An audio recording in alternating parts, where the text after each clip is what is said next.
Magandang araw po sa inyong lahat dyan mga lods, mga idol.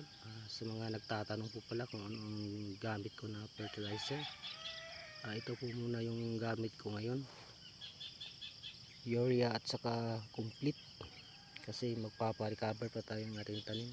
Galing pa kasi ito sa tag-init, kaya dinamihan ko muna yung nitrogen. Yan, side dress po yung gamit ko. Hindi na drenching kasi may ulan kahapon, kaya side dress muna. Ayan, yan lang.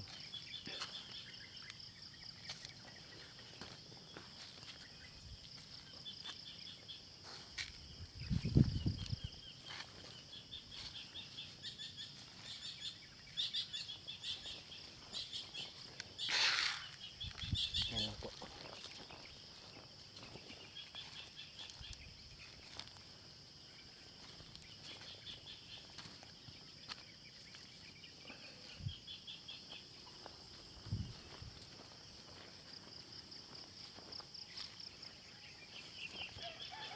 Yan po.